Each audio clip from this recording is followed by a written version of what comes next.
Andrés Villalba, ¿andás por ahí?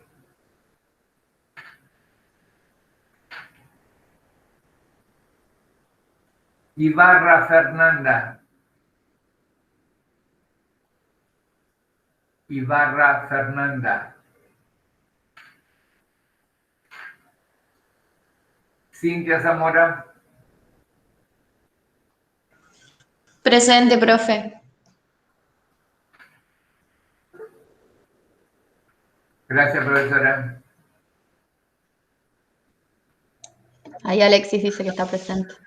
Sí, escúchenme, yo cuando no doy la clase, perdón, tengo tiempo para tomar la asistencia a medida que ustedes van ingresando. Por eso a los que no nombro no es porque no los tengo presentes, sino por el contrario, los tengo presentes y entonces en virtud de ello ya les voy poniendo el presente.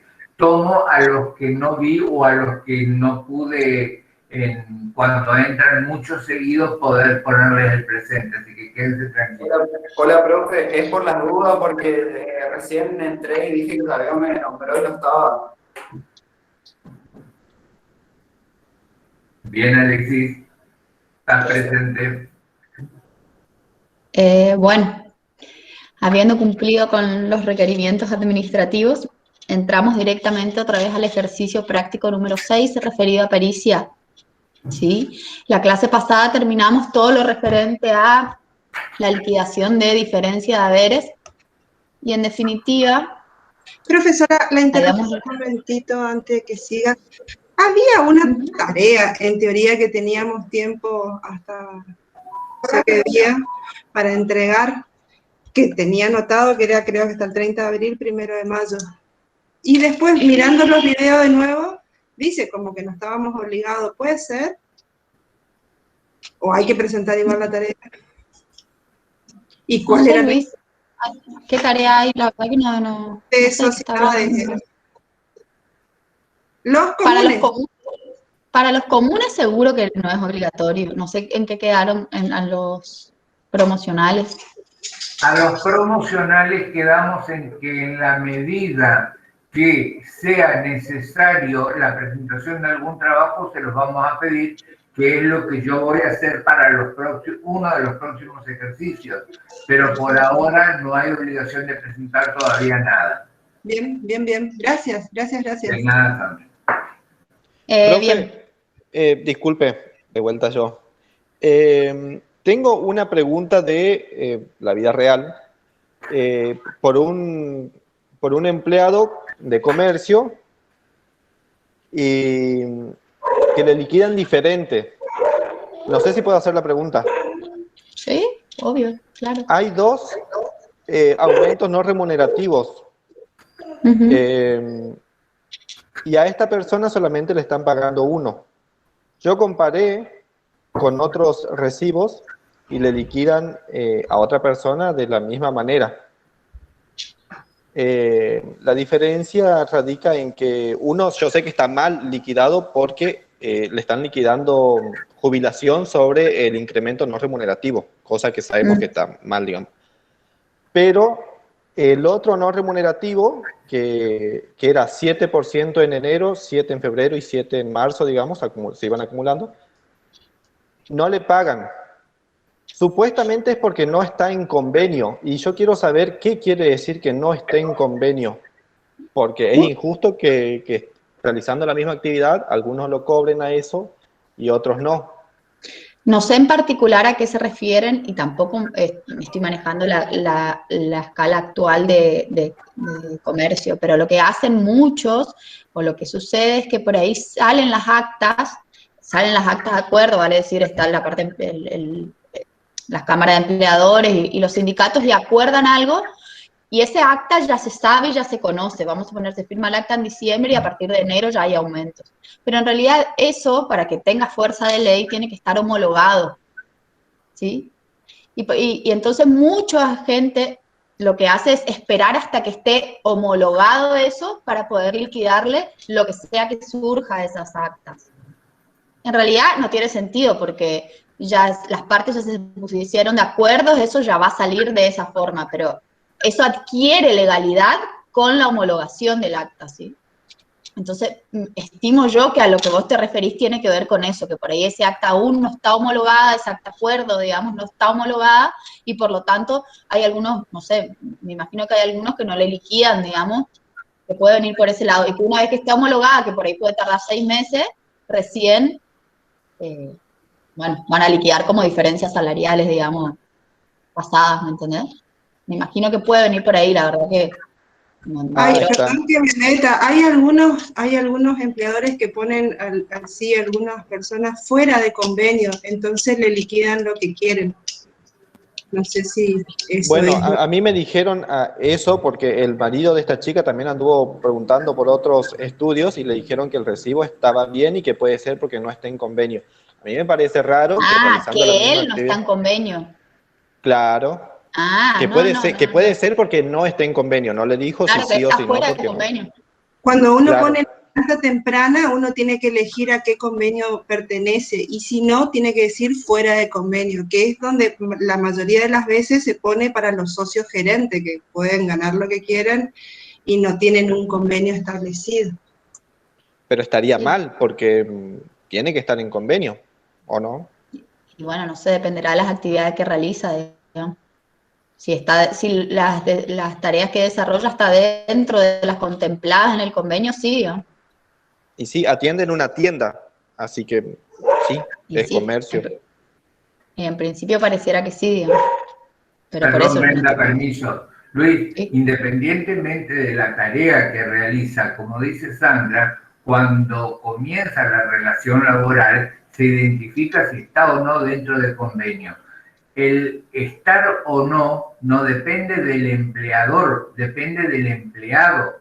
Entonces, en función de ello, digo depende del empleado porque acepta ganar más de lo que el convenio o la categoría laboral a la que estaría alcanzado es superior a lo que le van a pagar. Entonces, en función de eso, no es que esté mal, sino que se ha hecho una elección y se le liquida el sueldo en función de esa elección.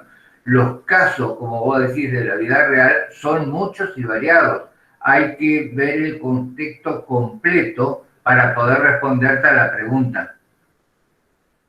Y Está, si profe, no, muchas te gracias. podés ir al ministerio y ahí te asesoran en el ministerio. Sí, eso también me habían dicho, que Bueno, vaya al vamos a ministerio. seguir con el ejercicio porque si no nos gana el tiempo, Luis. Después si querés lo charlamos fuera de clase. Sí, profe, gracias. Bueno, les decía entonces que habíamos quedado con el tema del cuadrito con las diferencias salariales a las cuales habíamos arribado mes a mes, ¿sí? Y nos quedaba hacer el tema de la liquidación final. Para la liquidación final tenemos estipulada la fecha de ingreso, tenemos estipulada la fecha de egreso y por lo tanto establecemos la antigüedad a la fecha de cese de la relación laboral en 6 años, 5 meses y 20 días, ¿sí? Y en base a eso vamos a hacer nosotros la liquidación final. En principio quiero que quede claro que las indemnizaciones laborales son aquellas que se dan por la ruptura, aquellos que se dan por la ruptura del vínculo laboral, ya sea por una o por la otra parte, y que en general las más comunes son las que vamos a liquidar ahora, que es integración mes de despido, la falta de preaviso, las vacaciones no gozadas, el SAC proporcional, que en realidad ya se lo liquidamos, y la indemnización por antigüedad, ¿sí? Que es el artículo 245 de la Ley de Contrato de Trabajo. Ahora bien, ¿qué nos dice la ley respecto a la integración mes de despido? Es aquella que se da en principio cuando la fecha del distracto no coincide con la del último día del mes, vale decir, si la fecha del distracto es el 30 de diciembre, 31 de diciembre o 30 de junio, lo que sea, integración mes de despido no corresponde. ¿Por qué? Porque la integración del mes de despido contempla los salarios por los días faltantes hasta el último día del mes en cuestión, digamos, en el mes que se dio el cese laboral, ¿sí? No se aplica cuando es periodo de prueba y la ley dice que se le debe abonar una insuma igual a los salarios que hubiese percibido estando en actividad, ¿sí? Entonces, para el caso de nuestro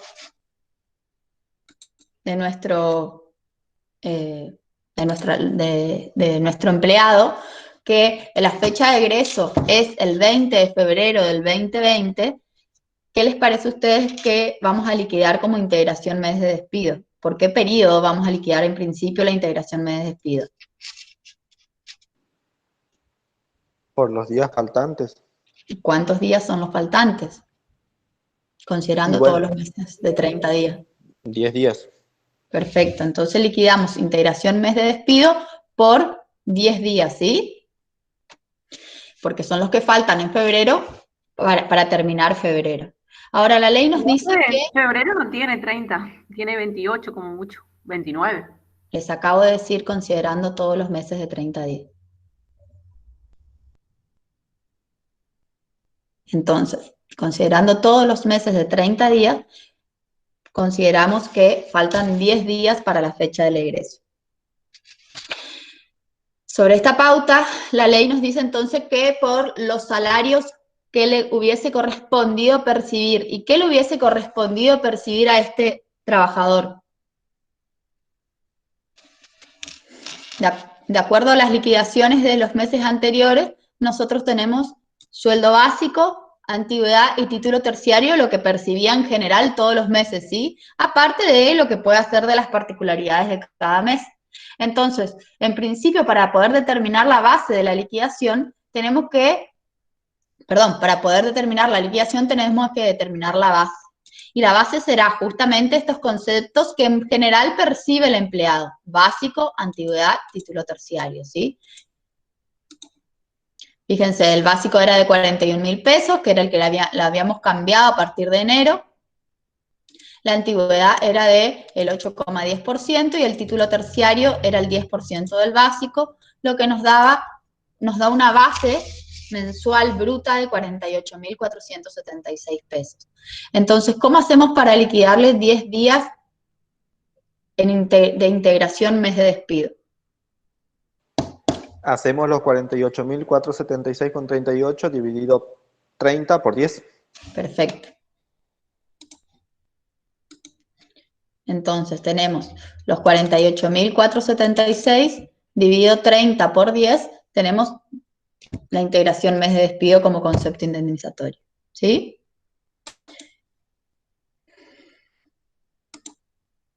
La sustitutiva de preaviso, la indemnización sustitutiva de preaviso es aquella que en realidad la obligación es de preavisar. Esa es la cuestión. La obligación cuando se rompe el vínculo laboral es de preavisar, por una cuestión de cordialidad en principio, pero también porque, bueno, tanto si el que rompe el vínculo laboral es el empleado como el empleador, siempre es necesario, en el caso que sea el empleado, buscar un reemplazante. En caso que sea el empleador, incluso con mayor preponderancia, porque, bueno, este empleado en definitiva se va a quedar sin trabajo. Entonces, la ley obliga a preavisar al empleado despedido en este caso, digamos. Pero, entonces, en la medida de que se cumpla el plazo de preaviso, no se abona la indemnización. Y por lo tanto, solamente se abonará en la medida de que ese plazo de preaviso no se dé. Es importante esto porque si bien la ley prevé esto, en muchos casos cuando la relación ya viene bastante desgastada, lo que pasa es que, no sé, si el cajero te viene robando y vos lo viste robando y lo vas a despedir o lo que sea, no lo vas a mantener un mes más o 2 meses más ahí trabajando sabiendo que existe la posibilidad que ese empleado, ahora que encima está enojado, te vuelva a hacer más daño, digamos. Entonces muchas veces se opta, una elección empresarial, digamos, se opta por abonar nomás el preaviso, ¿sí? Pero bueno, lo que tiene que quedar en claro es que en principio, si se otorga ese plazo, no se abona, solamente se abona en el caso que el plazo no se otorgue. Y este plazo es, si la ruptura del vínculo laboral viene por parte del trabajador, vale decir, el trabajador es el que renuncia, tiene una obligación de preavisar de 15 días. Y esto es real, o sea, uno también por ahí lo hace por cordialidad, pero en realidad existe la obligación y podría el empleador, en el caso que uno no otorgara el preaviso, podría demandarte incluso el pago de esos 15 días, ¿sí? O la devolución. Y en el caso que la ruptura del vínculo laboral viene por el lado del empleador, este plazo es de 15 días durante el periodo de prueba, de 1 mes cuando el trabajador tiene una antigüedad menor a 5 años y de 2 meses cuando esa antigüedad sea mayor, ¿sí? ¿Y qué nos dice la ley? Tiene que, lo mismo que la anterior, tiene que percibir la remuneración que le correspondería al trabajador de haber estado en actividad esos meses, ¿sí? Y por lo tanto, vamos otra vez a los parámetros que nosotros tenemos y tenemos un empleado que tiene 6 años de antigüedad. ¿Qué plazo de preaviso le corresponde de acuerdo a lo que dijimos? 2 meses. 2 meses. Y por lo tanto, ¿qué hago? 48 por 2. 48, 476. Profe, el preaviso, aunque sean causa justificada, igual se debe preavisar. Aunque sea causa justificada, sí, igual. Con justa causa, ¿decís vos? Sí, con justa causa. Sí, el preaviso se tiene que otorgar sí o sí.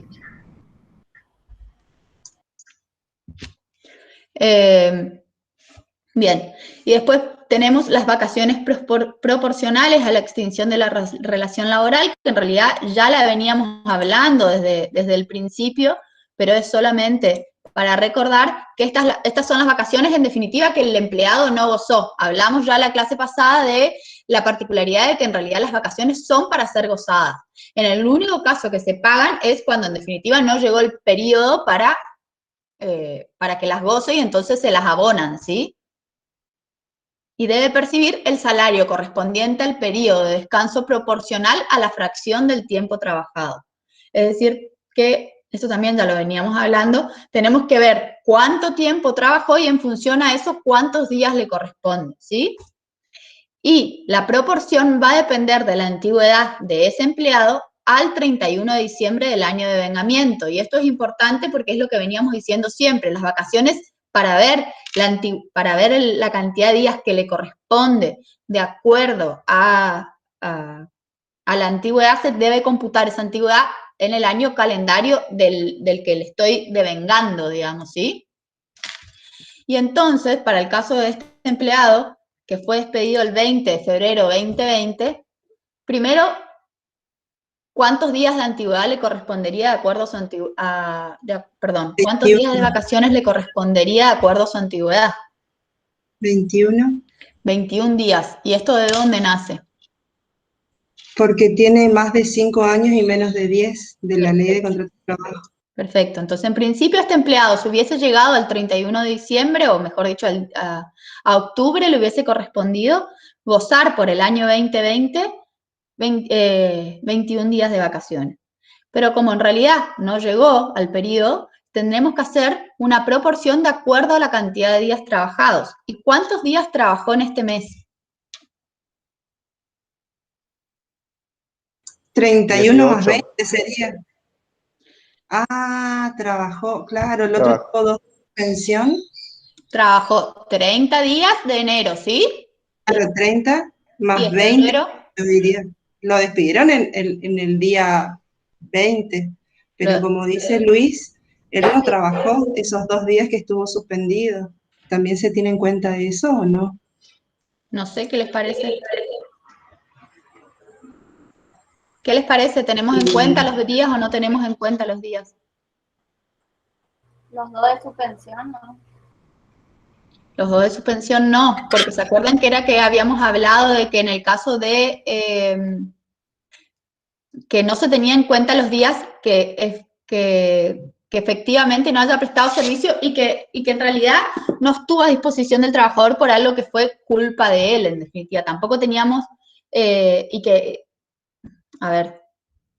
y que no percibió remuneración, porque fíjense que, por ejemplo, hay algunas licencias que sí se consideran tiempo trabajado, como por ejemplo, la licencia por maternidad, la licencia por matrimonio, la licencia por hijo, por estudio en general, son licencias que eso sí se consideran tiempo trabajado, ¿sí? Porque están contempladas en la ley. Pero para el caso de las suspensiones y demás, justamente son medidas disciplinarias, donde en realidad el empleado se supone que uno tiene un cierto justificativo para suspenderlo, ¿no? Y que entonces el empleado no fue a trabajar por una razón culpable, digamos, y entonces, en definitiva, este tiempo no se considera trabajado, que era lo mismo, bajo el mismo fundamento que nosotros cuando sacamos el SAC proporcional, consideramos 30 días de enero y 18 días de febrero, es decir, consideramos 48 días y no 50 como hubiese sido si hubiésemos considerado esos 2 días como trabajados, ¿sí? Profe, una consulta. Justo ahora que se concatenaron los dos temas, la verdad nunca me lo había planteado. ¿Qué pasa? Supongamos el empleado tiene pendiente para sacar 30 días de vacaciones, pero él a la vez justo tiene el preaviso es de 2 meses. Es posible, supongamos, de que el empleado le diga, bueno, acá nomás ya te tomás y gozate este mes de vacaciones y solo te pago 1 mes de preaviso. No.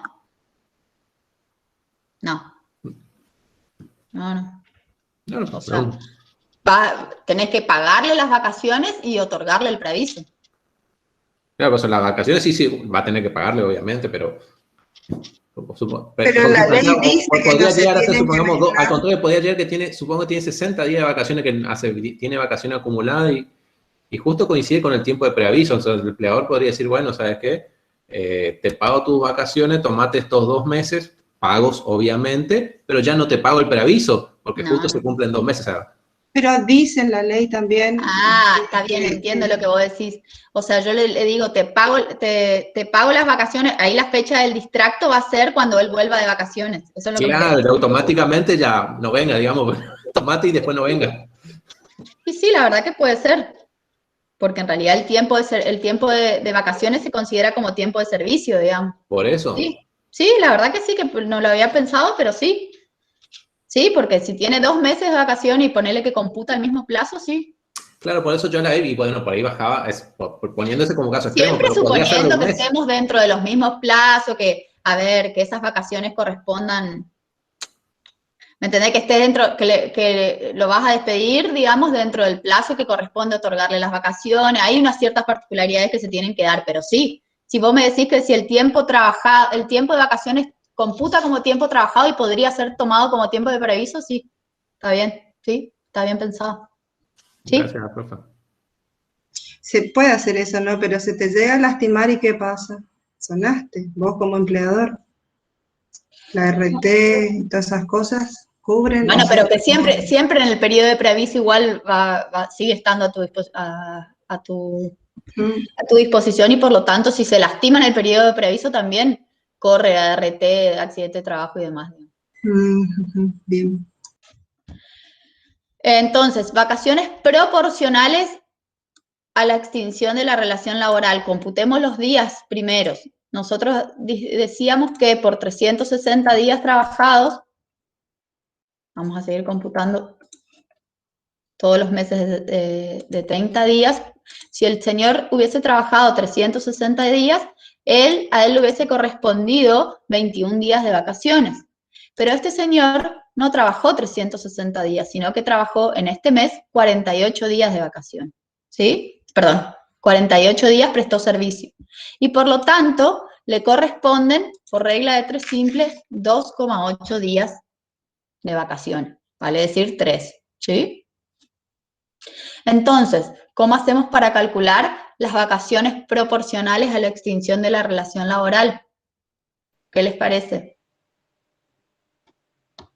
48.476,38 dividido 25 por 3. Bien, perfecto. ¿Sí? Acá le voy a poner 3 para que no quede duda de que no tomamos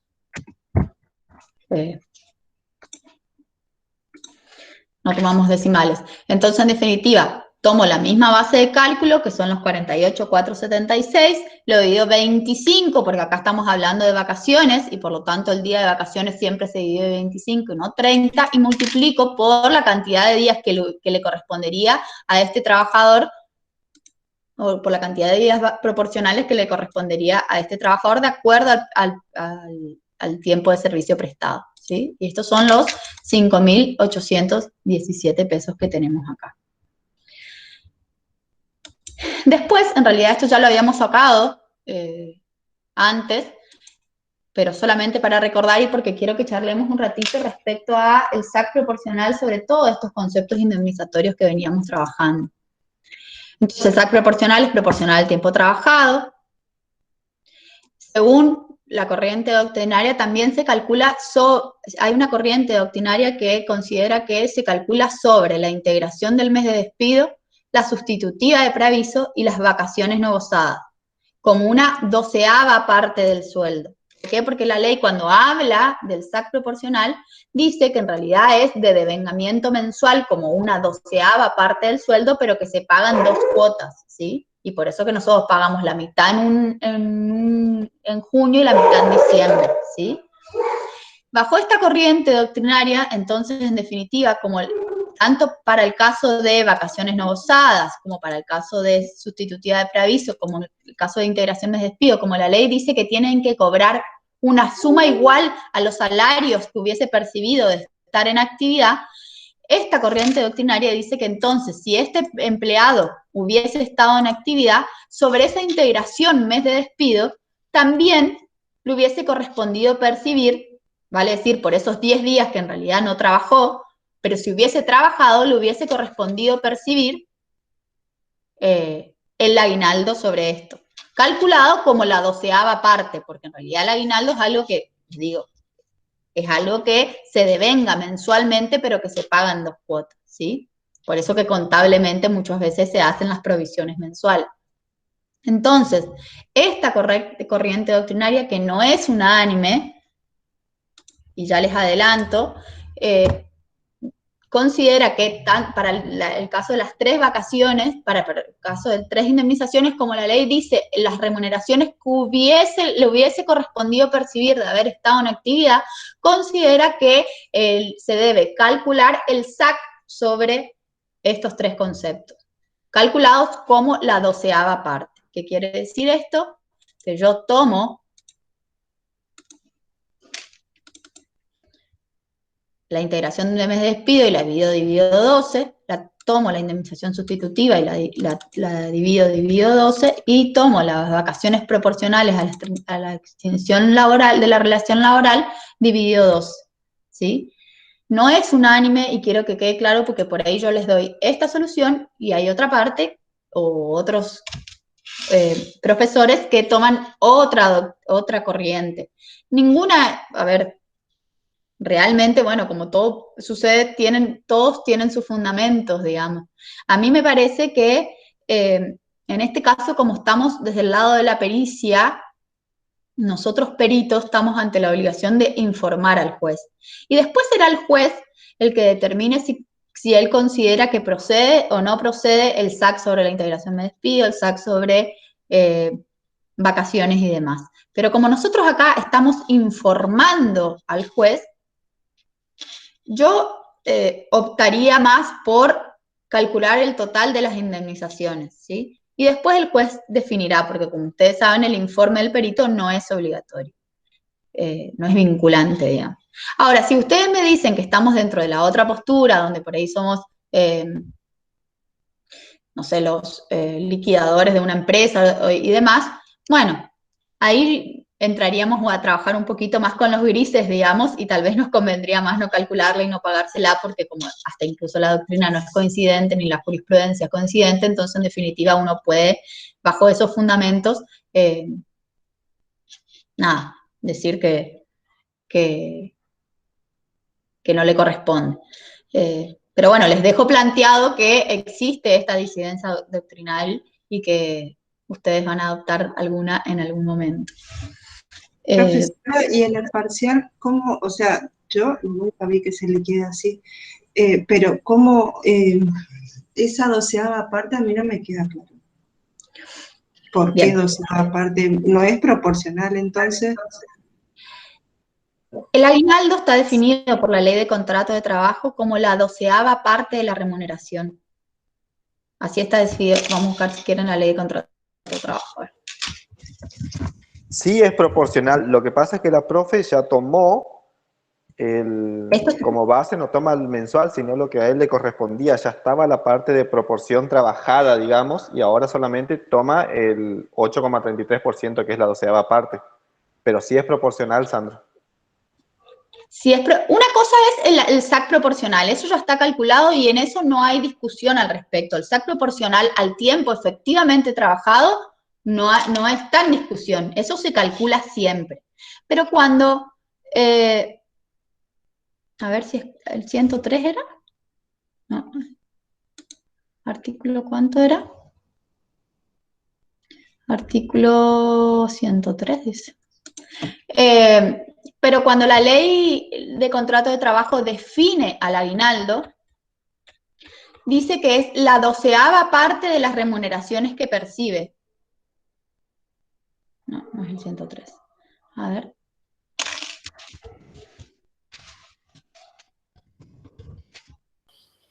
¿121, profe? 135.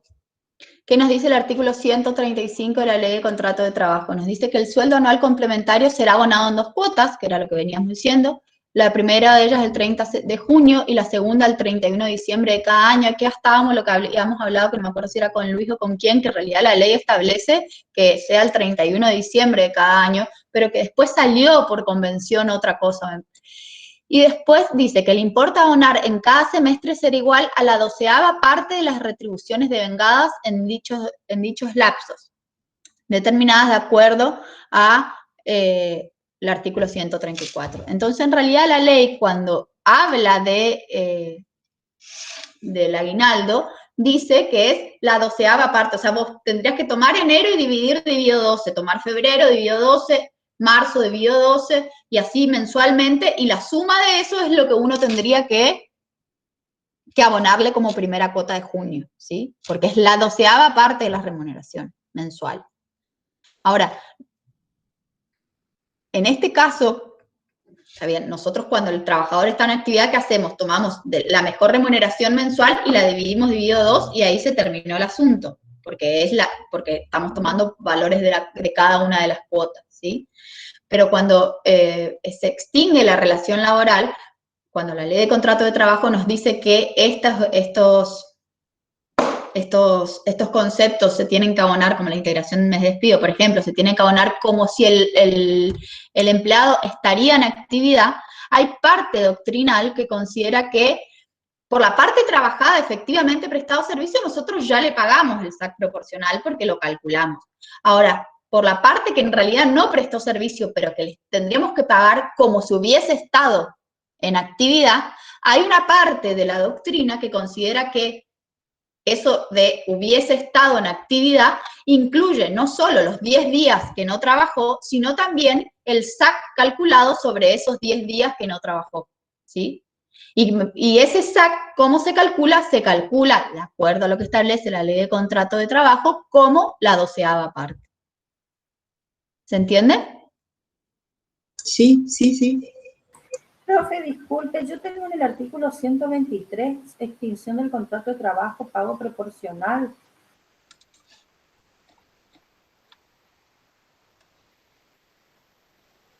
No sé, yo estoy acá en la ley de contrato de Infolec, la verdad que no. Pero cambió la ley, porque yo no tengo los mismos artículos que tiene la profesora. Por eso, busquen en la ley que ustedes tengan, no sé, búsquenla, pero tiene donde hable del sueldo anual complementario, digamos. Pero esta es la del año pasado que yo rendí y tanto cambió. No va a cambiar. Pero no, en serio, yo tengo en el artículo, una compañera había dicho que estaba en el artículo 121 que hablaba del SAC, y sí, pero la profesora tiene en otro lugar. Ese 135 no dice lo que dice ahí, por eso se ve que cambió la ley y cambió ahora, ¿no es cierto? Tenemos todos estos libros. A ver, por la numeración. Por ahí el articulado va variando, digamos, pero el contenido es exactamente el mismo, por eso les digo que vayan a buscar. No sé en qué ley tienen ustedes, no sé qué años sí se van actualizando algunos artículos, pero el artículo existe, digamos.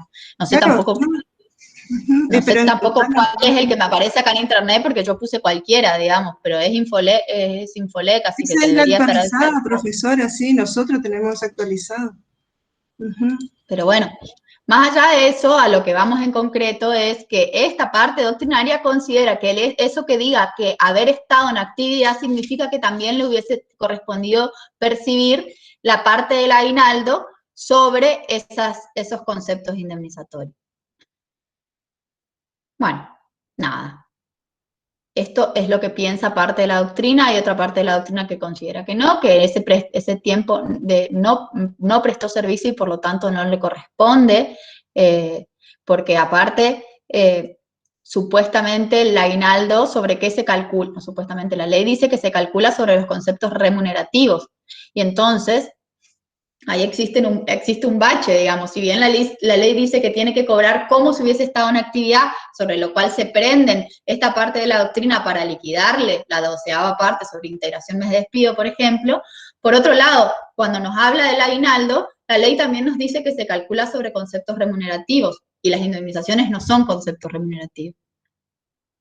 O sea, lo que les quiero decir es que la misma ley tiene un hueco ahí, y entonces hay una parte de la doctrina que son los más pro empleados, pro trabajador, que considera que le corresponde, y la otra parte que considera que no.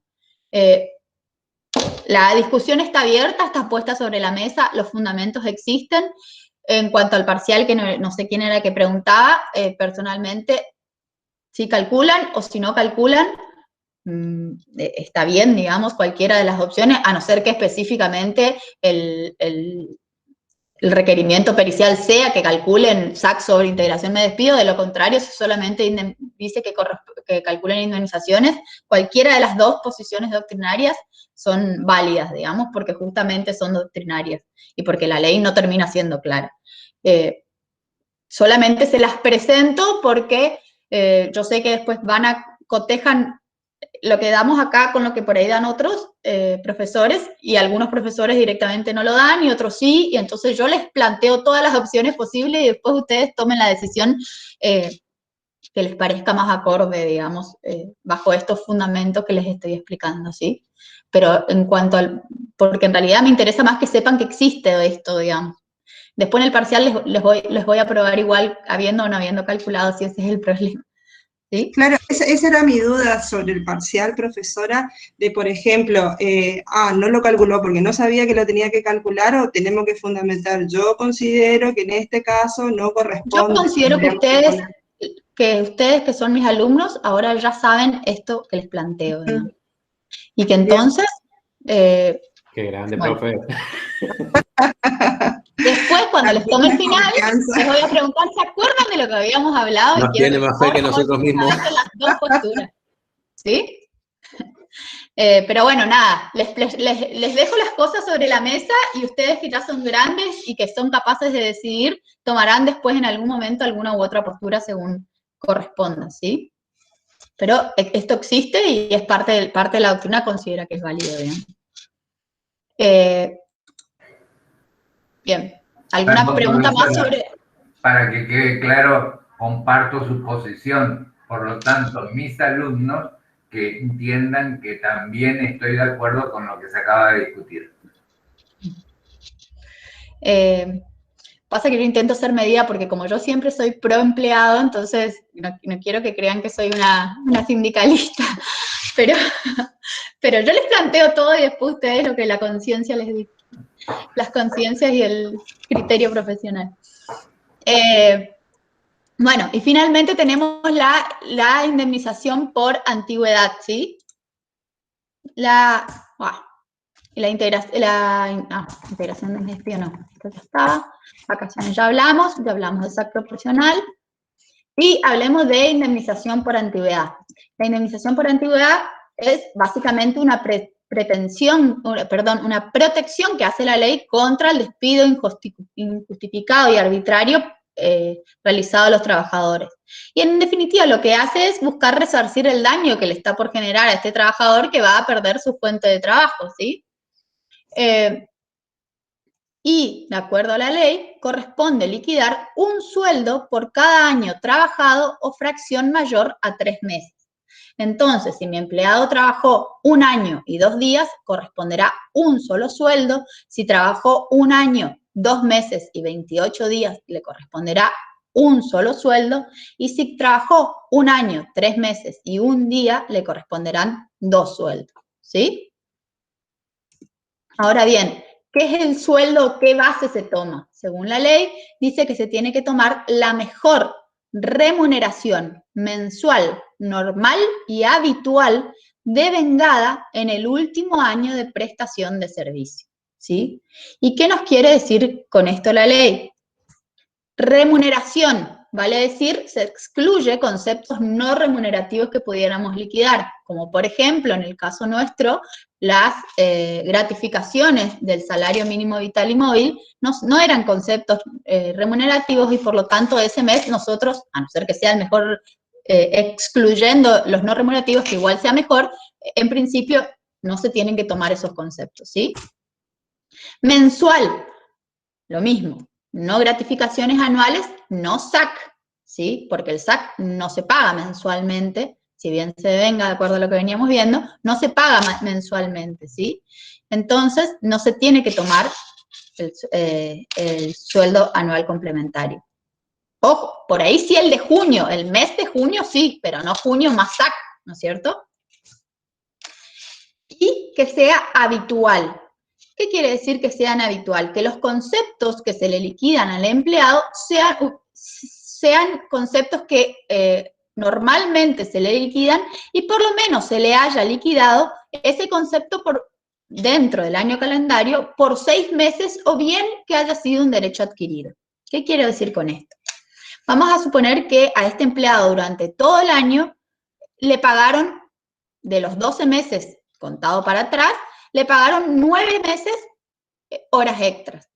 Si le pagaron 9 meses horas extras, estas horas extras pasan a ser un concepto habitual, ¿sí? Porque lo habitual es que este empleado perciba horas extras, porque por lo menos más de 6 meses percibió horas extras y por lo tanto esto pasa a formar parte dentro de la habitualidad, ¿sí? Y por lo tanto voy a tomar, si corresponde, el sueldo que le liquidaron mayor cantidad de horas extras que probablemente sea el de mayor valor, ¿no es cierto? Y por otro lado, me refiero a derechos adquiridos porque, por ejemplo, si este empleado es un empleado que yo lo estoy por despedir en mayo y que en abril se recibió de contador y que entonces a partir de abril yo le empecé a pagar título universitario, está bien, yo le pagué título universitario abril y mayo, pero en realidad es un concepto habitual porque a partir de que se dio ese beneficio, a este empleado le hubiese correspondido seguir percibiendo.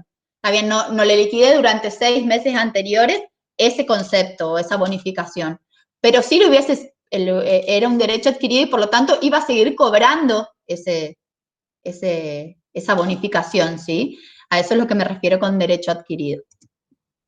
Y cuando nos habla la ley de mejor remuneración, en definitiva es la de mayor valor, mayor cuantía, ¿sí? Y la ley nos dice también que hay un tope máximo. ¿Cuál es el tope máximo? Un tope mínimo, en principio, el mínimo va a ser por lo menos una remuneración, ¿no es cierto? Una mejor remuneración va a ser el tope mínimo. Como mínimo va a cobrar una remuneración. Y hay un tope máximo que establece que como máximo puede cobrar 3 veces el promedio de remuneraciones que informa el convenio que se informa bajo el convenio colectivo de trabajo. ¿Qué es esto? El convenio colectivo de trabajo, cuando hace las actualizaciones de escala, dice que el promedio de las remuneraciones es de 10.000 pesos. Entonces, como máximo, un empleado despedido tendría que cobrar, de acuerdo a lo que había establecida la ley, como máximo 3 veces ese importe, o sea, como máximo 30.000 pesos. Ese es el tope que estableció la ley en su momento. ¿Sí? ¿Se entiende? Como básico, sería tu base de cálculo, ¿no? A ver, vamos a suponer que yo tengo la mejor remuneración normal y habitual de este empleado es de 15.000 pesos, ¿sí? Vamos a suponer que y que le corresponde, de acuerdo a su antigüedad, le corresponden 2 años, y por lo tanto, yo le debería liquidar 30.000 pesos indemnización, pero la ley dice que tiene un tope máximo, y ese tope máximo está dado por el promedio de remuneraciones. Entonces, vamos a suponer que para ese mes, por convenio colectivo, salió que el promedio de remuneraciones era de 8.000 pesos. ¿Sí? Y entonces yo, dice, 3 veces tomo esos 8.000, lo multiplico por 3 y me da 24.000. Este es mi tope máximo. Entonces, a este empleado que en realidad le hubiese correspondido percibir 30.000 pesos de acuerdo a lo establecido en principio por la ley, por aplicación del tope le corresponde percibir 24.000 pesos. Ojo, yo acá les estoy dando unos números súper bajos, digamos. Este promedio en general es bastante más alto, ¿no es cierto? Pero les quiero explicar para que entiendan a qué viene con la parte del tope, ¿sí?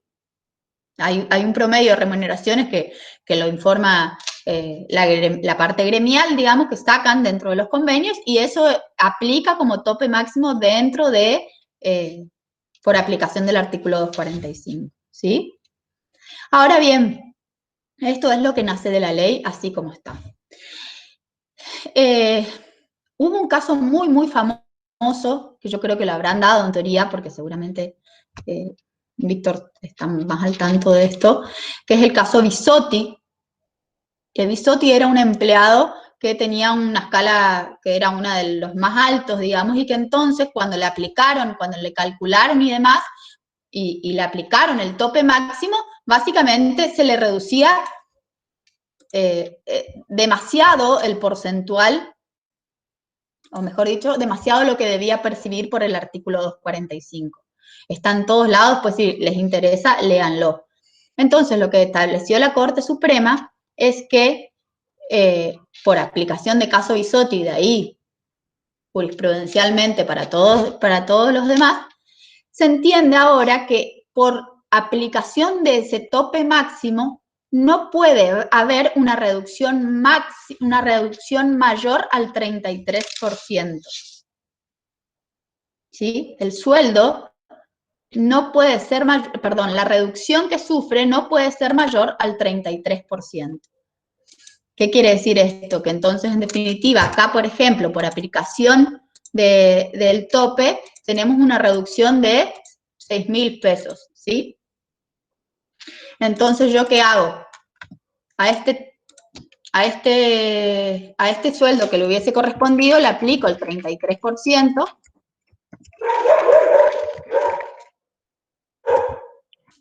que son 9.900 pesos. Entonces, acá, como máximo, la reducción puede llegar hasta 9.900 pesos, ¿sí? Que es el 33%. Fíjense que en este caso, estoy bien, no se aplica el caso Bisotti porque en realidad la reducción es solamente del 6, pero si la reducción hubiese sido de 10, yo tengo que aplicar el caso Bisotti. ¿Se entiende? Silencio de sí, se entiende.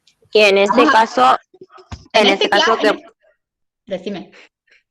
Si es, por ejemplo, 10.000 pesos, nosotros lo máximo que podemos descontar es 9.900, entonces no tenemos en cuenta los 10.000, sino que tenemos en cuenta el 33%, digamos.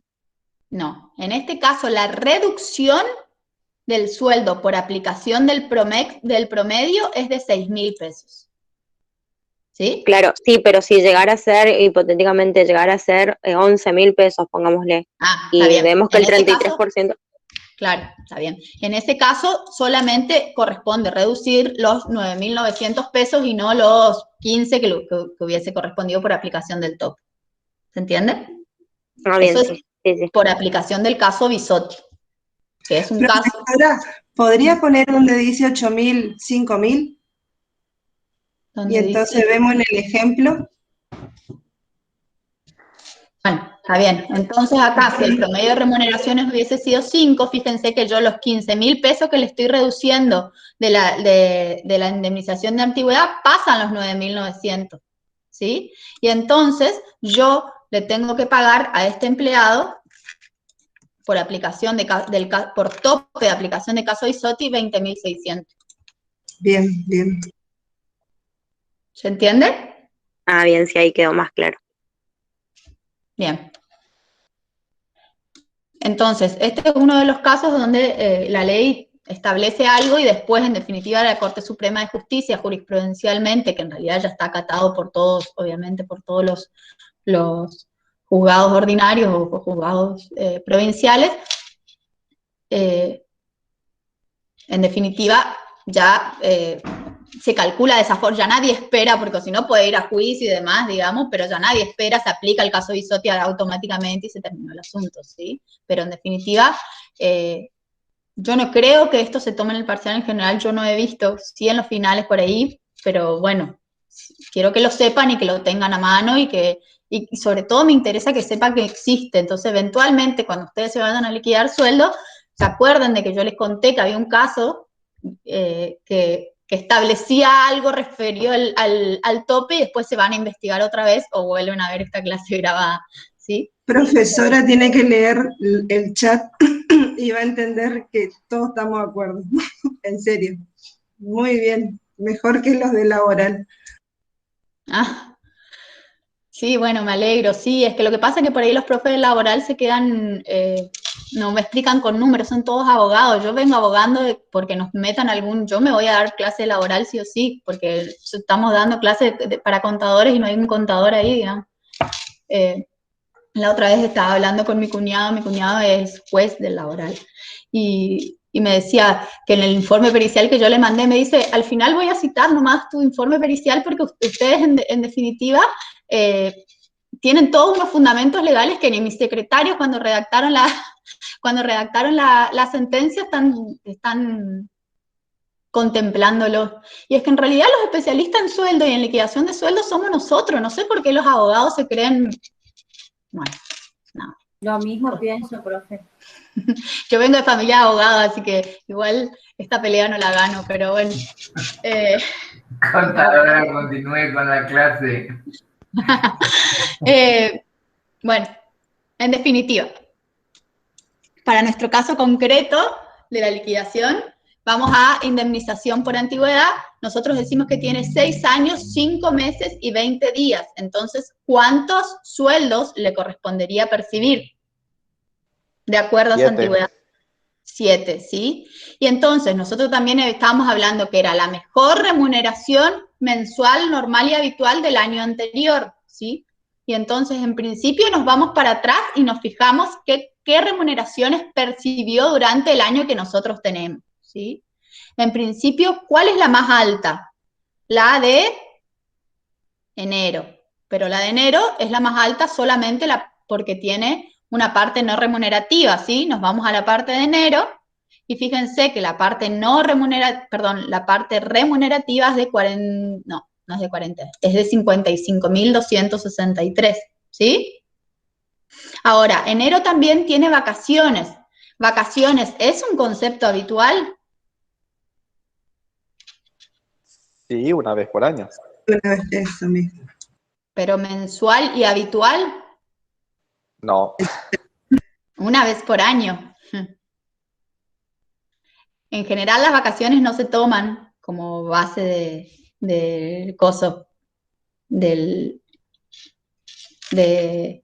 perdón, para la liquidación del artículo 245 porque se considera que no cumple con el concepto de habitualidad, ¿sí?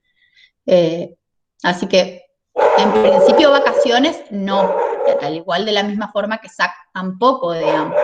Así que excluimos enero porque tiene vacaciones, ¿y cuál otro mes nos correspondería? A ver, noviembre, ¿sí? Este no porque es vacaciones. Este es el siguiente máximo que nos da 46.000 pesos. En 46.000 pesos, pero en este caso tuvo un feriado trabajado y tuvo la licencia especial por el nacimiento de hijo. ¿Eso es un concepto habitual, normal y habitual? No. No. Entonces, fíjense que a este empleado, si hubiese estado en actividad, si hubiese cobrado todo febrero entero, como lo que hubiese correspondido, le hubiese correspondido percibir los 48.000 pesos estos que venimos tomando de base desde hoy, porque tenemos el básico, tenemos la antigüedad y el título terciario, que es el derecho adquirido, ¿sí? Entonces, que es el de mayor cuantía que le hubiese correspondido percibir, es la que corresponde como mejor remuneración mensual, normal y habitual, ¿sí? Mensual, normal y habitual. ¿Bien? Y entonces, de acuerdo a lo que habíamos hablado recién, corresponde sobre esta base multiplicar por 7. ¿Bien? Y ahí tenemos un total de conceptos indemnizatorios por 468.174. ¿Sí? ¿Alguna pregunta respecto a esta liquidación? A mí me quedó duda lo del tope. Si lo puede así a grandes rasgos volver a... ¿El caso Bisotti? Sí, porque mientras usted estaba hablando, a mí me pareció algo raro los cálculos y me puse a googlear y googleando entendí otra cosa. También la escuché a usted, obviamente, ¿no?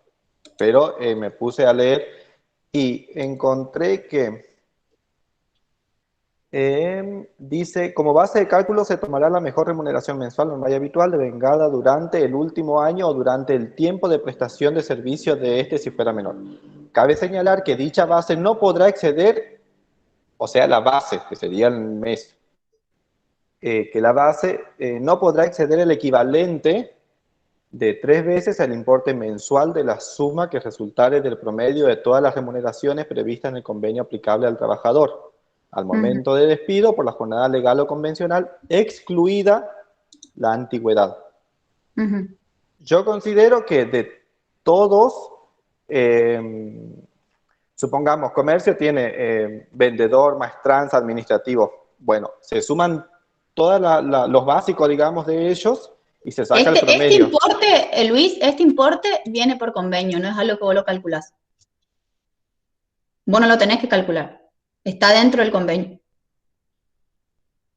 No sé qué es lo que estás leyendo vos, pero este importe no lo calculamos nosotros. Está dentro del convenio y te dice, el promedio de remuneraciones es 5.000 pesos. Bueno, pero el promedio de remuneraciones sería la sumatoria de todos los básicos, digamos, de todas las categorías, dividida por la cantidad de No estoy segura. Eso es lo que vos entendés, pero yo la verdad que no sé cuál es exactamente la forma de calcular, porque no sé si toman exclusivamente el básico. Promedio de remuneraciones, dice. Y hay otros conceptos que pasan a ser parte de la remuneración. Tiene que haber alguna normativa que establezca cómo hacen los gremios para calcular ese promedio. Lo que yo te quiero dejar tranquilo es que vos este número no lo vas a tener que calcular, es un número que te viene dado dentro del convenio colectivo. Ah, ok. Entonces, dentro de ese promedio, yo agarro, lo multiplico por 3 y ese es el tope por mes. No por el concepto total de la indemnización. 3 veces la mejor remuneración, no, el tope. Es el tope por mes, según lo que yo entiendo, no el tope para la indemnización global, digamos, de los 7 años en este caso. No, es el tope total. Ah, ok. Está. Es el tope total porque es 3 veces, hasta 3 veces este promedio. Está bien. Bien. Artículo 468, entonces era lo que nos daba el total de indemnizaciones, ¿sí? Entonces, con todos estos cálculos que hicimos acá y con nuestra planillita bellísima a la cual hemos arribado, el objetivo de todo esto, ¿cuál era? Realizar nuestro informe pericial, ¿sí? Porque nosotros cumplimos primero con... A ver, ¿dónde estoy yo? Acá. Cumplimos con confeccionar la planilla determinativa de diferencias por sueldos y otros conceptos, y ahora redactamos el informe pericial respectivo. Y acá nos vamos otra vez al modelito original que nosotros teníamos, que habíamos hablado respecto a la forma que tenía que tener este informe pericial. ¿Se acuerdan cuáles eran las partes de una pericia? que tenía que tener un título que se refiere a lo que estábamos haciendo, que tenía que tener un objeto. A ver, ahí les abro. Tenía que tener un título que es perito presenta informe, tenía que estar dirigido al juez, tenía que tener un encabezado donde nos identificábamos como peritos, teníamos que tener un objeto donde en definitiva decíamos que veníamos a presentar el informe, teníamos unas breves consideraciones que hablábamos referidos a lo que hicimos en definitiva para poder llegar a presentar nuestro informe, nos constituimos, fuimos atendidos, fuimos al sindicato, no sé, lo que sea que hayamos considerado. La respuesta al cuestionario pericial, primero va el del actor y después el de la demandada, el petitorio, que es acá donde le pedimos al juez, entre otras cosas, que se agregue la presentación en autos, que se corra traslado, que se regulen los honorarios, y finalmente el saludo ritual, que es proveer de conformidad será justicia, ¿sí? Ahora bien, esto extrapolado a nuestro, a ver si lo tengo armado, a nuestro ejercicio práctico. ¿Qué significa? Y este es un ejemplo, pero que ustedes pueden desarrollar, y este sí, para tranquilidad de Luis, que era el que me pedía, ¡África! La perriña, que me pedía modelos. Este sí les voy a subir porque sí me interesa que tengan desarrollado algún tipo de modelo. Hay millones de modelos en internet, digamos, pero bueno, en principio este está referido exclusivamente a nuestro ejercicio práctico. Entonces yo tengo primero el título, perito presenta informe, a quién está dirigido, el señor juez, y acá me identifico, ¿sí? Yo, contadora Brenda Marín, con domicilio legal en tal, de la ciudad de Resistencia, identifico el expediente, identifico el número de expediente, dónde se tramita, juzgado de primera instancia, todo esto yo lo saco del planteo del ejercicio, y si no lo tengo, lo invento, y digo, el objeto, que vengo a decir que en tiempo legal y forma vengo a presentar el informe pericial de auto, ¿sí? Y en breves consideraciones, en este caso, también lo inventé, que en cumplimiento de la tarea encomendada me constituye en el domicilio de la demandada, cito en tal lado, que esto probablemente lo haya sacado del planteo del ejercicio, que en la fecha y hora fijada me constituí para realizar la pericia, que fue atendido por Juan Pérez, quien puso a disposición de la suscripta la documentación y los registros que sirvieron de base para el presente informe. Dejando sentado que, adicionalmente, la contestación al cuestionario de impuesto también se realizó en base a las documentaciones aportadas, ¿sí? Y esto es importante porque muchas veces cuando no soy atendido por nadie, ¿qué les digo? No es que no hago el informe, sino que le digo que solamente que no fui atendido por nadie y por lo tanto no tuve a mi vista el libro artículo 52 ni ninguna otra documentación adicional. Solamente puedo responder en base a la documentación que está aportada en el ejercicio, ¿sí? En el expediente, ¿sí? En este caso, se supone que fuimos atendidos y por eso recabamos toda esa información que tenemos ahí, ¿no es cierto? Y después vamos a la clave del informe pericial, que es la contestación al cuestionario. Y eso era lo que yo les había dicho, que hay que contestar el cuestionario tal cual aparece dentro del expediente. Entonces, primero va a aparecer el cuestionario de la parte actora y después va a aparecer el cuestionario de la parte demandada. Entonces, el punto 1 del cuestionario de la parte actora, todo yo lo estoy sacando, fíjense que teníamos el cuestionario de la actora, yo primero lo que hago es copiar todos los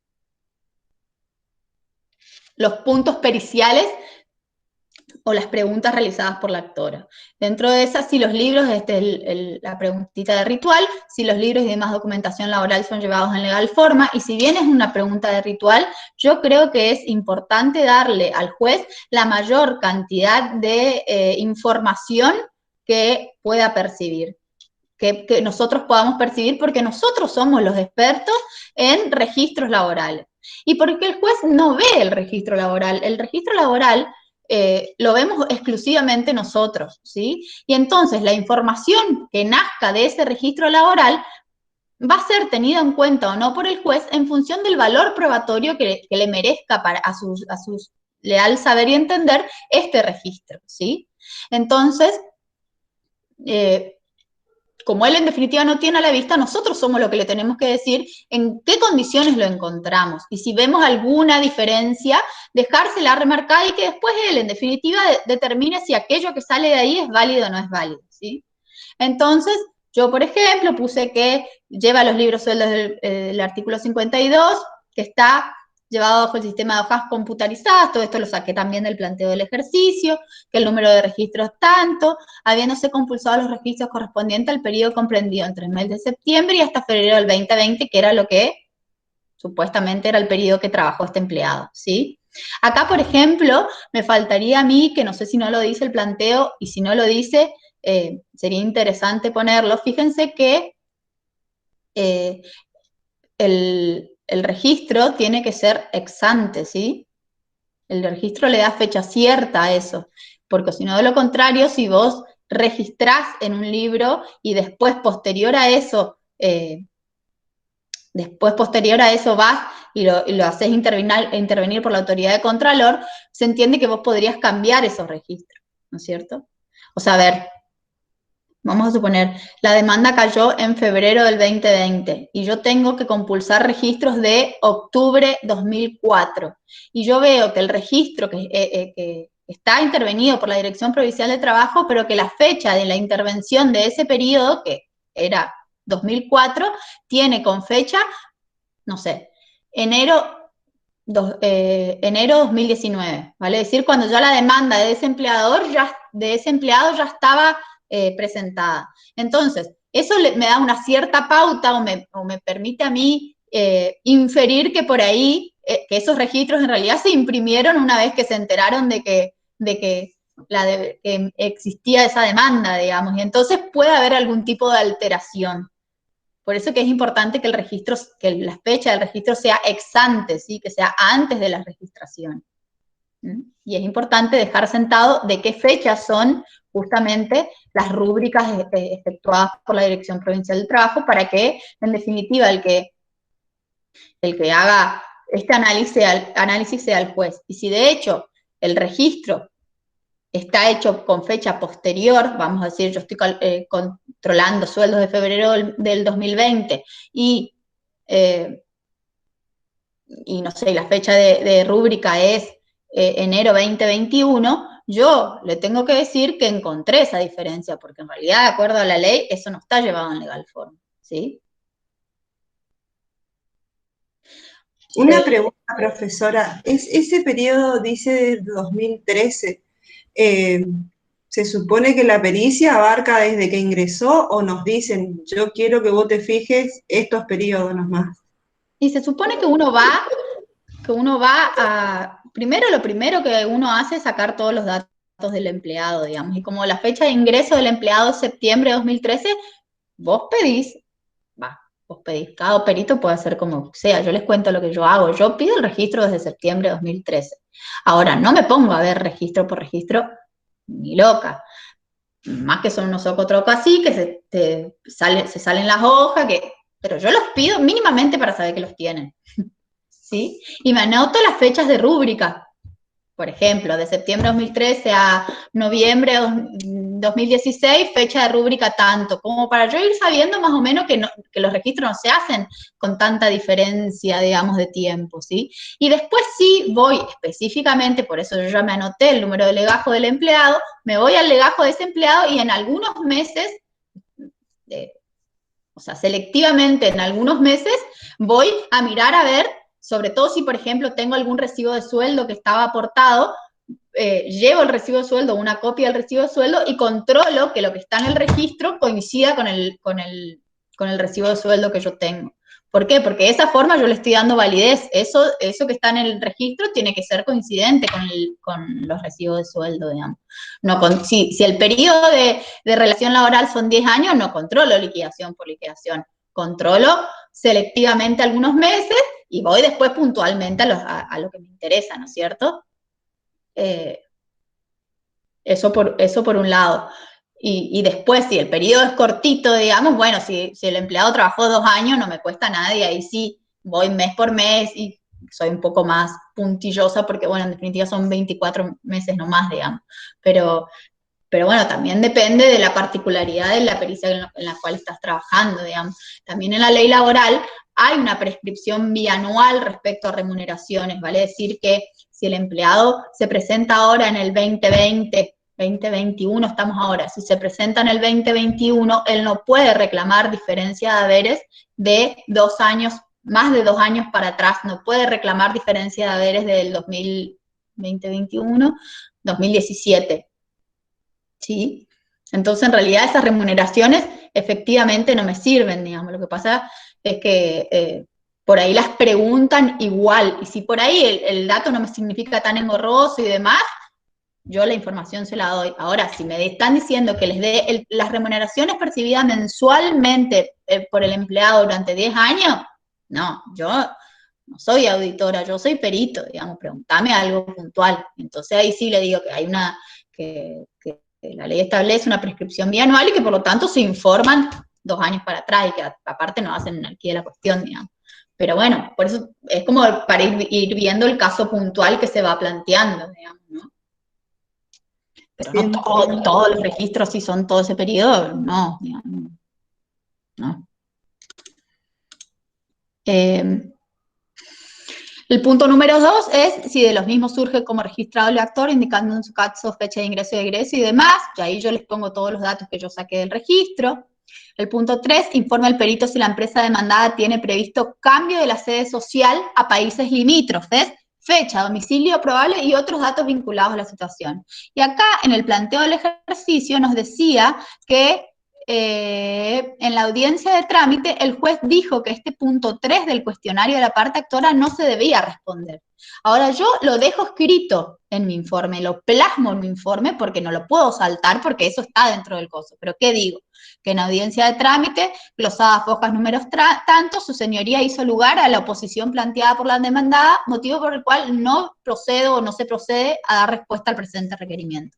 Pero no es que salteo ese punto, lo pongo y digo que no voy a responder porque vos, juez, me dijiste que yo no tengo que responder esto, ¿sí? Pero no dejo ese espacio en blanco porque si no pareciera que uno no responde porque no quiere, digamos, ¿sí? Después, dice, determina el perito si fueron abonados correctamente los sueldos y otros conceptos que debía percibir el actor desde el mes de septiembre a la fecha del despido, indicando en su caso rubros remunerativos y no remunerativos. En este caso era exactamente lo que veníamos haciendo. Entonces, ¿yo qué le digo? Que en función del examen de la documentación contable relevada, se han determinado diferencias salariales en rubros remunerativos y no remunerativos, los cuales se encuentran detalladas en anexo 1 del presente. Entonces ahí, en general, todo lo que sea cálculos matemáticos, uno ya se los informa en el anexo. Entonces, en un anexo, que vale decir que va adjunto al informe, que tiene que estar firmado y demás, ¿yo qué hago? Le doy esa información que yo saqué. Entonces yo le digo, ¿cuáles son la diferencia en rubros remunerativos y no remunerativos percibidos? Entonces le pongo lo percibido, que es esto que sacamos directamente del libro artículo 52 y que en el planteo está dado ya como un dato, el que corresponde, que es lo que nosotros habíamos sacado mes a mes como diferencias salariales y cuál es la diferencia, ¿sí? Entonces informo que en definitiva tengo una diferencia, también podría ponerlo ahí como resumen, tengo una diferencia remunerativa de 13.000 pesos que están informadas en el anexo 1, ¿sí? Ese era todo el objetivo, hacer la liquidación mensual. Después dice, determina el perito los rubros indemnizatorios como consecuencia del despido, determinando en su caso las diferencias sobre los montos abonados y lo que debió percibir el actor teniendo en cuenta la normativa vigente. Entonces, exactamente lo mismo, me refiero al anexo 2 y le digo que a este trabajador, considerando la mejor remuneración mensual, normalidad y tal, le hubiese correspondido percibir 468.000 pesos, pero que en realidad percibió 450.000 y que por lo tanto hay una diferencia de 18.000 pesos, ¿sí? Pero esto va como anexo y el anexo tiene que tener una cierta formalidad, no es que es una hojita de Excel que tiene un número porque sí. Acuérdense que estos son abogados, digamos, y entonces los abogados, o sea, a ver, no tienen por qué entender algunas cosas, uno tiene que ser claro y tiene que ser preciso, no es necesario que yo le diga cómo llegué al cálculo de los 44.000 pesos, eso está en mis hojas de trabajo, yo le digo que a él le correspondió percibir 44.000 pesos, ¿sí? Y y listo, pero eso es el dato que te está preguntando, ¿existe o no existe diferencia? Después uno sabe por qué nace o no nace esa diferencia y eventualmente si existe una impugnación podrá responder cómo calculaste el valor corresponde. Pero el dato que te están preguntando es si existe o no existe diferencia. Y vos le estás por informar que sí existe diferencia y que es de tanto. Pero que fíjense que guarda una cierta formalidad. Yo lo identifico al anexo, pongo anexo 1, el informe pericial contable, pongo también que es un cuadro resumen, pongo quién es el actor, quién es la demandada, identifico el expediente. O sea, no es un anexo donde pongo un numerito nomás, digamos. Tiene un cierto, si bien no está establecido esto en ningún lado, hay una cierta formalidad que más allá de cualquier cosa guarda relación con la presentación de cualquier tipo de informe. Recuerden que los usuarios de la información contable no son contadores. Entonces, nosotros tenemos que hacer esta información que para nosotros es fácil, tenemos que hacer asequible al usuario, digamos. Entonces, hay que hacer informes, no solamente hay que saber, hay que demostrar que se sabe, ¿sí? Y entonces, demostrar que se sabe significa que el otro también entienda lo que uno le está queriendo explicar, ¿sí? Así que, por favor, cuando hagan sus anexos, fíjense qué es lo que le están preguntando y pónganle la formalidad que el anexo amerita, ¿sí? ¿Vale? Fíjense, yo puse las particularidades de cada caso, no tiré un número cualquiera. El tema de, fíjense que aparte de la ley 2744, que son las indemnizaciones que veníamos hablando, también nos habla de otros tipos de indemnizaciones que la vamos a ver la clase que viene con el contador respecto a las indemnizaciones agravadas, que en este caso no corresponden, pero que me interesa que ustedes la sepan que existe, digamos. Pero bueno, estas indemnizaciones, que serían integración de despido, SAC y demás, son las que nacen de la ley 2744, ¿sí? Y finalmente dice todo otro dato de interés para la causa y digo que no existe criterio de este perito, otro dato de interés, ¿sí? Y después voy al cuestionario de la demandada. Y en el cuestionario de la demandada me preguntan la misma pregunta que ya respondí. Entonces, ¿qué digo? Puedo copiar y pegar o puedo decir lo que en general se hace, que te remitís a lo que ya respondiste. Me remito a lo expresado en el punto 1 del apartado correspondiente al cuestionario de la parte actor, ¿sí? Indica el perito las sanciones disciplinarias impuestas. ¿Cómo? ¿Qué? Hay un niñito dando vuelta por ahí. Indica el perito las sanciones disciplinarias impuestas al actor informando día y causa. Y entonces ahí yo, ¿qué le digo? Que conforme surge el legajo del dependiente, todo esto, hay una parte que la sabemos porque nosotros habíamos visto que existía, o sea, que está planteado en el ejercicio, que existía una sanción disciplinaria. Pero bueno, después yo a los efectos de hacer el informe un poco más completo, les estoy dando un poco de irrealidad a esto, digamos, pero se supone que es algo que yo vi. Que digo, que conforme surge el legajo del dependiente, en el mes de febrero de 2020, el actor fue notificado de una suspensión sin goce de haberes por 2 días en respuesta a una sanción disciplinaria. Hasta ahí es lo que yo vi. Presuntamente, y ahí va, presuntamente por una disputa violenta el 15 de febrero con el compañero Roberto, no sé quién, en las instalaciones de la firma empleadora. Esto puse yo como para darle un poco de contextualización a la sanción. Pero más allá de eso, cuando yo veo la sanción, que vamos a suponer que yo la tuve a la vista y la leí, me interesa que esta palabra, presuntamente, porque vos no puedes dar certeza por qué le dieron, o lo mismo que te digan si está firmado por tal persona. No, yo no soy perito caligráfico, yo te puedo decir que está firmado por alguien quien dice ser Luis Rulfo. Ahora, yo no te puedo dar certeza que aquel que firmó fue Luis Rulfo. Para ver si Luis Rulfo fue el que puso esa firma o ese gancho, hay que buscar un perito caligráfico que coteje la escritura de Luis Rulfo con eso que está firmado. Pero yo sí puedo decir que está firmado por quien dice ser, ¿sí? Porque, o si no, yo estoy poniendo acá, estoy poniendo mi cabeza, básicamente, ¿no? Sobre algo que en realidad yo no tengo certeza, digamos. Yo tengo certeza sobre lo que nace de los registros, sobre la documentación y demás, y me baso en eso. Pero hay otras cosas que son ajenas a mi competencia, como por ejemplo esto relacionado con firmas y demás, que muchas veces se preguntan a los peritos, como si nosotros también seríamos peritos caligráficos. En fin, termino de responder, todo otro dato, no tengo nada más que decir, y finalmente el petitorio, que es este petitorio de estilo que yo les había dicho, ¿sí? Que se tenga por presentado, que se le agregue esta presentación en autos, que se tome conocimiento del domicilio real de la demanda. Esto no sé, que tome conocimiento, esto no sé qué, Que se notifica a las partes y que se regulen los honorarios que la tarea merita. ¿Sí? Y finalmente, el saludo de estilo, proveer de conformidad será justicia, firma y sello del profesional, que esto acuérdense que para el caso de los peritos independientes tiene que estar pasado por consejo, ¿sí? Y ahora lo suben directamente el informe dentro del sistema online, digamos. Pero si no deberían, cuando no existía el sistema online, los laborales no lo tienen. Así que en realidad tienen que presentar como mínimo 3 copias. A ver, uno para vos, uno para la expediente, no, 4 copias. 4. Uno que nos queda a nosotros, o sea, con el sello del juzgado que acredite la fecha de entrega del informe, ¿sí? Otro que va para el expediente, es decir, que yo entregué ese y ese se cosa dentro del expediente.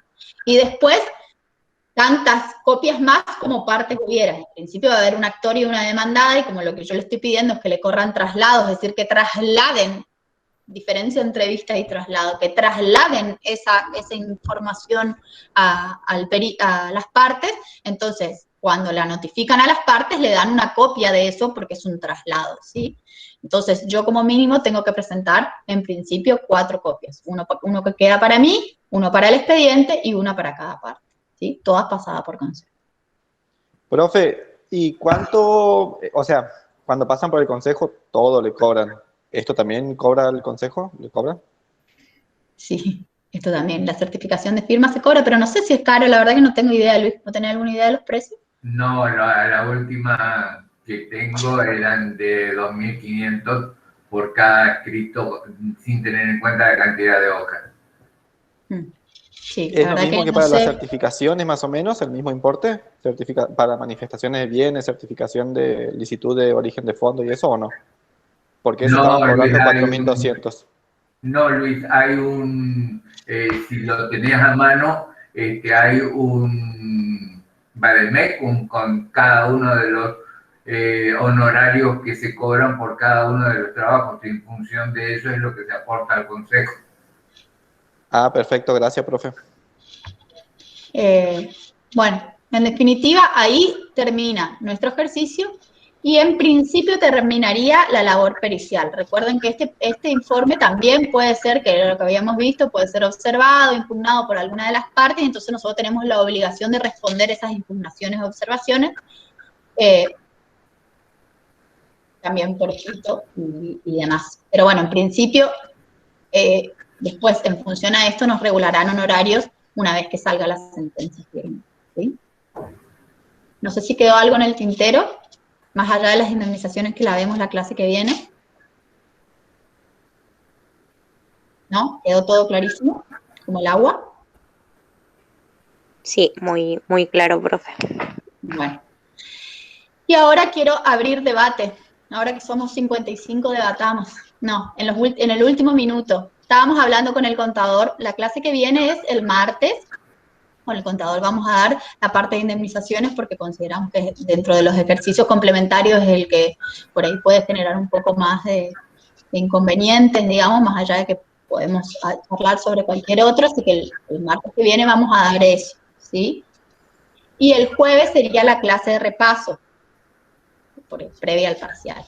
Lo que nosotros habíamos hablado con el contador, pero quiero saber qué les parece, era que esa clase de repaso el contador la dé virtual, al mismo horario de siempre, y bueno, nada, ustedes acercarán, estará disponible acá y ustedes acercarán las preguntas que consideren necesarios y se debatirá al respecto.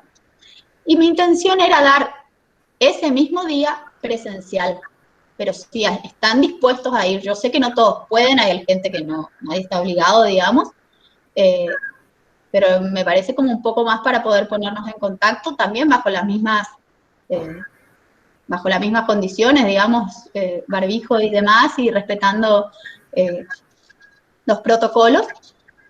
Mi intención era dar, yo pensé en alguna plaza o algo así que sea al aire libre y tal vez incluso un poquito más temprano para que no se nos haga tan de noche. ¿Qué les parece? ¿Quieren hacerlo así o lo hacemos virtual nomás ese jueves todos juntos y seguimos respetando esta forma, digamos? Ah, rinden cuenta pública. quieren que hagamos la otra opción es que la presencial la pasemos para otro día. O sea, que Luis, quedemos o sea, la clase del jueves virtual se va a dar igual con el tema de las preguntas. Exactamente. Eso está estipulado así, no se va a cambiar, digamos. Ahora, si quieren hacer una clase presencial, yo estoy dispuesta a ir así, digamos, en algún lugar abierto, pero si van a ir, digamos, si van a ir con preguntas, lo hacemos. Y si les sirve a ustedes, a mí, porque a mí la virtualidad me supera un poco y no es de mi mayor agrado, digamos. Entonces yo les quiero conocer la cara, pero entiendo que por ahí no tengan ganas, digamos, o no quieran, o bueno, nada, o tengan miedo, también hay gente que tiene miedo, digamos. No sé. Sí, profe. Por mí sí, bueno, Sí. sé que se rinde pública y muchos por ahí rinden, pero si son Podemos hacerlo el cuantos viernes de después, última. claro, sí. Claro, sí, podemos reprogramar Idea. para el viernes. Bueno, en principio quedamos así, digamos, Perdón, Brenda. Entonces, vamos a reprogramarlo de esta manera. El jueves damos virtual, la profesora y yo, y ahí se resuelve por el lugar y el horario del día viernes. ¿Les parece? Dale. ¿Les parece así? Ahí vemos si es necesario, si consideran que es necesario, digamos. A mí se me hace que por ahí, bueno, nada, como yo estoy negada a la virtualidad. Pero bueno, si les es útil, nos juntamos el viernes en algún lado. Y si no, bueno, nada, continuamos con esta modalidad. Yo no tengo problema, pero hay chicos, y hablo por mis compañeros, que tengo compañeras que son de Corrientes.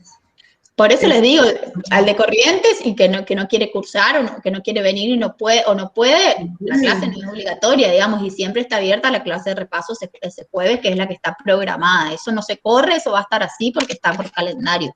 Eso está, chicos, disponible sí o sí. Yo, el profesor, alguno de los lo vamos a dar. ¿Sí? Eso, olvídense. La cuestión es ver si quieren agregar. ¿Mesa de examen? ¿Mesa de examen? Sí, el viernes hay mesa de examen. Bueno, igual, todas las particularidades no vamos a poder. Sí, igual me parece, a mí particularmente, me parece interesante el que ustedes pongan a disposición su tiempo, digamos, que lo podrían utilizar para otra cosa. Yo soy del interior, yo soy de Charata, así que imposible, por más que quiera, digamos, pero me parece muy loable, digamos, que pongan a disposición su tiempo para nosotros. Así que gracias. Bueno, de nada, Luis. De todas formas, bueno, lo revisamos el jueves, si les sirve y si les parece que es mejor así, lo hacemos, y si no, igual el jueves ese tenemos el repaso virtual. Igual, profe, de la manera que usted nos explica, queda perfectamente entendible todo. No, sí, bueno, pero que yo les quiero ver la cara. Ustedes no saben lo difícil que es para nosotros dar clases así. Perdón, todavía tenemos una clase más antes del repaso. O sea, sí. Podemos volver a tocar el tema la semana que viene.